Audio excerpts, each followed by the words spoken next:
হিন্দু সনাতনী স্টাইলে যে অত্যাচার করেছেন, হিন্দু সনাতনী স্টাইলে যে অত্যাচার করেছেন, হিন্দু সনাতনী স্টাইলে যে অত্যাচার করেছেন, লজ্জা করে না? আবার জেলে ঢোকার শখ হয়েছে না? কুণাল ঘোষ ও তো পুরো ভাঙ। সনাতন ধর্মকে এরকম অপমান করার অধিকার তাকে কে দিল? নিজের বাপকে সে নিজেই বলল ইমিডিয়েট ওই রকম কুলাঙ্গারকে জ্যান্ত পুড়িয়ে মারা।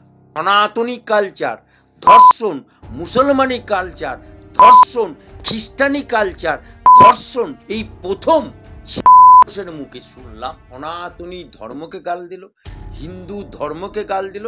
কে গাল দিল? সনাতন ধর্মের কুণাল ঘোষ, একজন তৃণমূলের নেতা। মীনাক্ষী মুখোপাধ্যায় ওরের বাচ্চা বলেছেন কুণাল ঘোষকে। তো আজকে কুণাল ঘোষের খারাপ লাগছে যখন প্রতিদিন একেবারে নিয়ম করে ফেসবুকে সাংবাদিক থেকে শুরু করে যারা প্রতিবাদ করে ওনার বিরুদ্ধে কথা বলে, ওনার আচরণের বিরুদ্ধে কথা বলে, তাদেরকে ক্ষয়ের ছেলে ময়ের ছেলে থেকে ধরে ধরে বলো। কুণাল ঘোষকে বলতে চাই আমি, ছেলে ইয়াদ করো, স্মরণ করো, যখন সিঙ্গুর আন্দোলন চলছে সংবিধান হাতে নিয়ে বলল বাচ্চাদেরকে নামা, করাত ধরে নামা, চিৎকার ড্রামা করলো। এখন তোমার খুব লাগছে, এখন তুমি বলছো আমার মা ডাক্তার, আমার বাপ অমুক। এখন খুব আঁতে ঘা লেগেছে, এখন খুব আঁতে ঘা লেগেছে। আমরা তো ওনার ছেলের বয়সী, উনি কি করেন ধরে ধরে বিনা প্ররোচনায় পুলিশ দিয়ে হ্যারাসমেন্ট কন্টিনিউয়াস চলছে এখনো। কোনো লোক নেই যে যার পেছনে দিস না। বিবিধি নিউজের যে মালিক বা সাংবাদিক, তাদের বিরুদ্ধেও অভিযোগ ওই করেছে। নিজের বেলায় আঁটি সুটি, পরের বেলায় দাঁত কাপাটি, তাই না? পদ্মশ্রী প্রাপক কার্তিক মহারাজ, তার বিরুদ্ধে একটা অভিযোগ উঠেছে।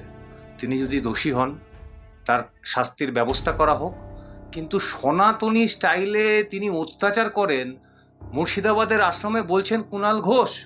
সনাতন ধর্মকে এরকম অপমান করার অধিকার তাকে কে দিল? দেখুন, আমরা যেটা শুনেছি বা বিভিন্ন সোশ্যাল মিডিয়া বা মিডিয়ার মাধ্যমে খবর পাচ্ছি, কার্তিক মহারাজ যিনি পদ্মশ্রী পুরস্কার প্রাপ্ত, তিনি, তার বিরুদ্ধে একটা অভিযোগ জমা পড়েছে ধর্ষণ কাণ্ড। যদি তিনি অভিযুক্ত হন এবং সেটা যদি প্রমাণিত হয়, বিচার, ভারতবর্ষের ন্যায় বিচার যা আছে, শাস্তি অবশ্যই পাক, অবশ্যই পাক। আর যদি নির্দোষ হই তাহলে বেকসুর খালাস হল। এটাই হচ্ছে ভারতবর্ষের সৃষ্টি, কালচার, আইন, আদালত, এটাই বল। কিন্তু কুণাল ঘোষ, যার বাপ মার নাম রেখেছে কুণাল ঘোষ আর জনগণ নাম রেখেছে, যে লোকটি 3.5 বছরের জেল কাটার, 3.5 বছরের জেল কাটার সাওদা নাওদা কেসে, যে কেসটার ফাইল আমার কাছেই আছে, যে কেসটা আমি হ্যান্ডেল করছি, যে লোকটা প্রথম পিজেন ভ্যান বাজিয়ে একগাল মুসলমানের মতো দাঁড়িয়ে রেখে বলেছিল মমতা চোর, সাওদা নাওদার টাকা সব কালীঘাটে আছে, সেই লোকটি আজকে বাপের জন্মে আমি শুনিনি, আপনারা শুনেছেন কিনা জানি না, ভারতবর্ষের কোনো মানুষ শুনেছে কিনা জানি না, বা বাংলার কোনো মানুষ শুনেছে কিনা, যে ধর্ষণ, সনাতনী কালচার ধর্ষণ, মুসলমানি কালচার ধর্ষণ, খ্রিস্টানি কালচার, ধর্মীয় কালচারে, এটা বাপের জন্মে আমি শুনিনি। এই প্রথম ঘোষের মুখে শুনলাম যে সনাতনী কায়দায়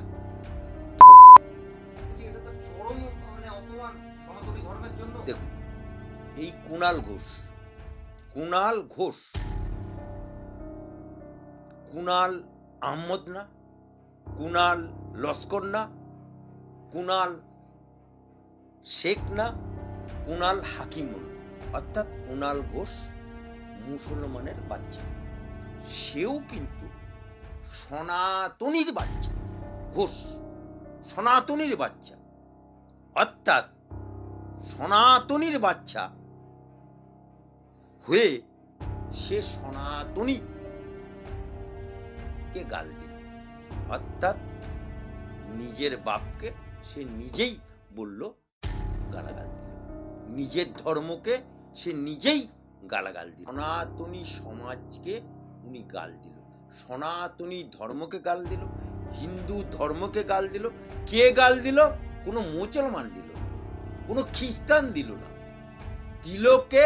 একজন সনাতন ধর্মের কুণাল ঘোষ, একজন তৃণমূলের নেতা, সে সনাতন ধর্মের সনাতন সমাজকে গালাগাল দিল। তাই সনাতন সমাজের উচিত, সনাতন ধর্মের উচিত ইমিডিয়েট ওই রকম কুলাঙ্গারকে জ্যান্ত। স্যার, আজকে মীনাক্ষী মুখোপাধ্যায় গতকালকে যেটা বলেছেন, বাচ্চা বলেছেন কুণাল ঘোষকে, অত্যন্ত নিন্দনীয়। কোনো রাজনৈতিক ব্যক্তিত্ব কেউ কাউকে এইভাবে আক্রমণ করতে পারে না, এর ধিক্কার জানাই আমরা। কিন্তু আজকে কুণাল ঘোষের খারাপ লাগছে যখন প্রতিদিন একেবারে নিয়ম করে ফেসবুকে সাংবাদিক থেকে শুরু করে যারা প্রতিবাদ করে ওনার বিরুদ্ধে কথা বলে, ওনার আচরণের বিরুদ্ধে কথা বলে, তাদেরকে ক্ষয়ের ছেলে ময়ের ছেলে থেকে শুরু করে কোনো বাকি নেই। আজকে তার মনে হচ্ছে যে আমার বাবা ডাক্তার, আমার মা ডাক্তার, বাবা মা ডাক্তার হয়ে কি ওনাকে এই শিখিয়েছে যে ক্ষয়ের ছেলে ময়ের ছেলে সাংবাদিকদের ধরে ধরে বলো? দেখুন, মীনাক্ষী মুখার্জি রাজনৈতিকভাবে যদি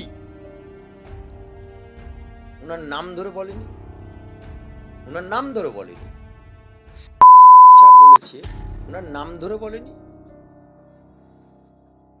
উনি নিজে থেকে গায়ে পেতে নিয়েছে। এটা আমি যদি উনি গায়ে পেতে নিয়েছে, সেটা উনি গায়ে মেখে নিয়েছে, তাহলে কুণাল ঘোষকে বলতে চাই, কুণাল ঘোষকে আমি বলতে চাই যে তুমি যখন ফেসবুকে লেখো খয়াকার ছেলে, বাকিটা লিখুন, তুমি যখন ইয়াদ করো, স্মরণ করো তোমার নেত্রী মমতা ব্যানার্জি, যখন সিঙ্গুর আন্দোলন চলছে, ডানকুনিতে বামফ্রন্টের পুলিশ আটকে দিল, অমনি গাড়ি ঘুরিয়ে নিয়ে এসে এই বিধানসভাতে সংবিধান হাতে নিয়ে বললো আমাকে ডানকুনি ঢুকতে দিচ্ছে না, আমাকে গণতন্ত্র হত্যা করছে, এই সংবিধান আমাকে কি অধিকার দিয়েছে ঢোকার, বলে চিৎকার ড্রামা করলো অর্জুন সিং, সোনালী গুহ, পঙ্কজ ব্যানার্জি, পার্থ চট্টোপাধ্যায়, এখন ডেপুটি স্পিকার আশিস বাবু, ভেঙে চুরমার করে দিল। আর এই ডেপুটি স্পিকার কি বলেছিল? বাচ্চাদেরকে নামা, কলার ধরে নামা, বামফ্রন্টের এমএলএদের উদ্দেশ্যে। তখন কিন্তু একাধিকবার বলেছিল। তাহলে তখন বামফ্রন্টের এমএলএদেরকে তোমার দলের এখন ডেপুটি স্পিকার বাচ্চা বলেছে, এখন তোমার গায়ে তো দাও হচ্ছে, হ্যাঁ, নিজের বেলায় আঁটি সুটি, পরের বেলায় দাঁত কাপাটি, তাই না? এখন তোমার মনে হচ্ছে বাচ্চাটা খুব খারাপ, হ্যাঁ, যখন আশিস বন্দ্যোপাধ্যায় বলেছে বাচ্চা বামফ্রন্টের এমএলএদেরকে, তখন তাদের কেমন লেগেছিল? এখন তোমার খুব লাগছে। এখন তুমি বলছো আমার মা ডাক্তার, আমার বাপ অমুক। তুই তো নন ম্যাট্রিক সাংবাদিক, তুই তো বামফ্রন্টের আমল ম্যাট্রিক পাস করিসনি, নন ম্যাট্রিক সাংবাদিক। এখন ক্ষমতায় এসে কোন জায়গা থেকে সার্টিফিকেট জোগাড় করেছিস কিনা জানি না, কিন্তু তুই তো নন ম্যাট্রিক সাংবাদিক। এমন কোনো লোক নেই যে যার পেছনে তুই কাটি দিস না। তো জুড়ে দিই, মীনাক্ষী মুখোপাধ্যায় যখন বলেছেন এই কথা, তিনি বলছেন মীনাক্ষী আমার কন্যা সম, আমার কন্যার থেকেও ছোট বয়সে, আমি ওর সাথে রাজনৈতিকভাবে যুঝতে যাব না। আজকে পোর্টাল আমরা যারা চালাই বা সাংবাদিকতা করি, আমরা তো ওনার ছেলের বয়সী। উনি কি করেন? ধরে ধরে বিনা প্ররোচনায় জেলে পুলিশ দিয়ে হ্যারাসমেন্ট কন্টিনিউয়াস চলছে এখনো। শুনুন, বিবিধি নিউজের যে মালিক বা সাংবাদিক, তাদের বিরুদ্ধেও অভিযোগ ওই করেছে। রুজিনা রহমান, বঙ্গ টিভি, তাদের বিরুদ্ধেও অভিযোগ করেছে। তাহলে তারা, আপনারা কি ওর কন্যা সম না? ও তো বুড়ো ভাম। কুণাল ঘোষ ও তো বুড়ো ভাম। বুড়ো ভামের এখন ভীমরুতি ধরেছে, এখন ওর পেছনে লেগে গেছে। বলেছে ও নিজে থেকেই গায়ে মেখে নিয়েছে, এখন খুব হাতে ঘা লেগেছে। যখন বিচারকের ছবিতে পা দিয়ে ছিল তোমার পাঠানো লোকেরা, যখন তোমার ইয়েকে গালাগাল দিয়েছিল বিকাশ রঞ্জনকে, তোমার লোকেরা চায়ের ভাঁড় ছুড়ে বেজে, যেটা কেস চলছে, রুল জারি হয়েছে, তুমি এসে এরকম আসামির মতো দাঁড়াচ্ছ, লজ্জা করে না? আবার জেলে ঢোকার সব হয়েছে না?